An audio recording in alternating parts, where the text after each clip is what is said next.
I was in Iowa earlier in the year, and when I was there, I went to the bridges of Madison County, because I like to trick my girlfriend into thinking I'm going to propose to her. It's my favorite pastime, you guys. Last year, we went to the Golden Gate Bridge, and all of our friends were like, ooh, you think he's gonna? No, not even close, you crazy? I just came here for a cool Instagram photo, that's the only reason I'm here. You guys can laugh all you want. I'm going to have a great time not proposing at the Eiffel Tower in 4 years. I think that's going to be my favorite one. I'm going to have to take out a loan to not propose on that one. It's going to be pretty expensive. Pretty pricey. All my family lives back in the Midwest, and they can just stay there. They are fine where they are. I'm fine where I am. I never got the expression like family when I was growing up. Like I was supposed to be a compliment. Not where I come from. How dare you say that to somebody's face? You're like family. It's like, oh, this guy's just like family. He says racist things at the most inopportune times. Like, hey, buddy, you're just like family. Make me feel small when no one else in the world ever could. You know what I mean? Like brothers in that way. You guys are like family. I know nothing about you. I'm the only one talking. You don't seem to like me very much. Thanks for showing up, fam. Hung around a little late after the holidays, but I appreciate you coming out anyways. For sure. I come from very Catholic people as well. I'm so Catholic, my first birthday was an intervention, you guys. That's how Catholic I am. That's a true story. And that's a raw deal. If you're an alcoholic and a Catholic, they tell you to give up control to a higher power. That higher power's blood is literally booze, you guys. Every time you walk into church, you're walking into a bar. There's a one-drink minimum at Mass, everybody. That's it. God is an enabler, is what I'm trying to say. I think God needs to go to an Al-Anon meeting. That's what I think. That's what I think. And I went to Catholic high school and Catholic college, so now I'm an atheist. I think that's just the way that goes. It's like I completed all the levels. I'm done, right? It's like a video game. It's like, oh, I'm all done with this one. What else we got here? We got this Book of Mormon. This looks pretty fun. Let's check that out. Oh, not as much fun as they say it is, that Book of Mormon. I don't care how much you smile at Mormons, it's still just lemonade. How good of a time can you really be having over there? How much fun can you really be having?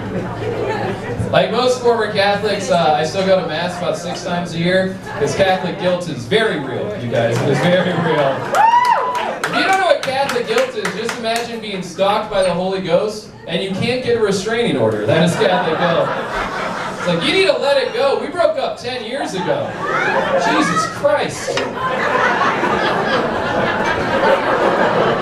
Some of you were late on the take on that. This past Christmas season, my dad called me up and he told me that he wanted to become a priest, which I thought was a pretty old school way of coming out. It's like, you were already married once, man. You don't have to fake it again. Like, both your parents are dead. It's okay. Just be who you are, you know? I kind of wish I did have a gay dad instead of a dad that wanted to be a priest. That'd be easier to explain to people. Like, oh, I have a gay dad. It's like, yeah, my buddy Kyler's got one of those too. Where's everybody getting these gay dads all of a sudden? They're so trendy, so hip.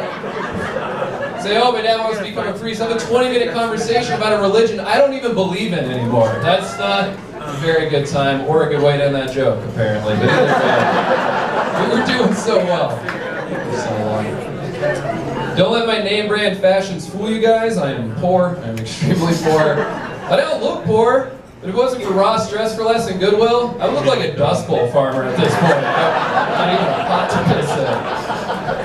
It's true, nobody looks poor anymore. Like, my grandma was born, she was born in the middle of the Great Depression. She was the youngest of 10 children. Nobody in her family smiled in a photograph until 1962. If she was lucky she didn't get traded for a cow, let's be honest.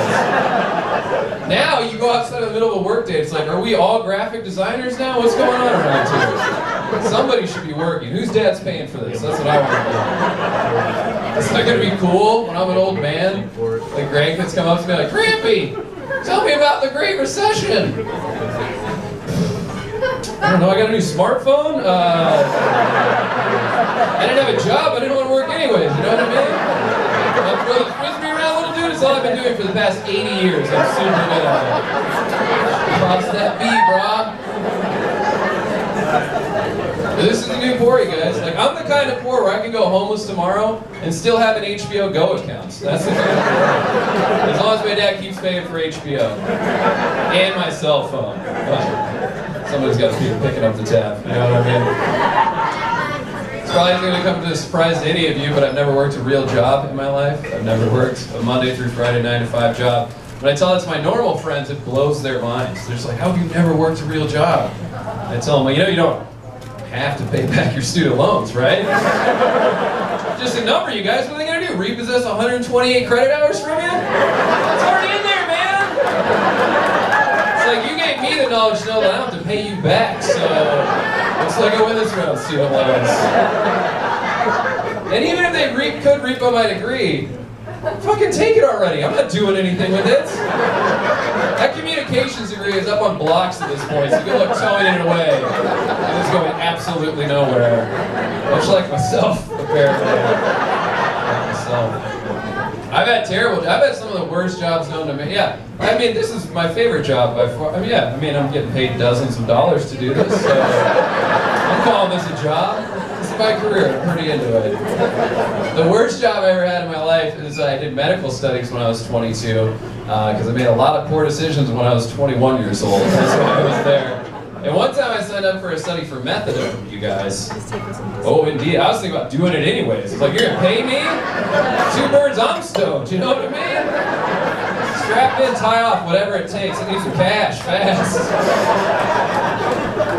And I went in to get screened for the study, and when I was there, they gave me a list of all the side effects of the drug I was about to take. And one of the side effects for methadone was feelings of unreality. That's not a side effect, that's a fringe benefit. You're just giving that away?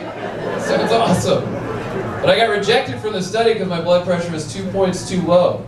You guys realize what that means? I got kicked out of a heroin study because I was already too cool, you guys. Alright, that's my time. I'm Kevin O'Brien. Thank you guys so much.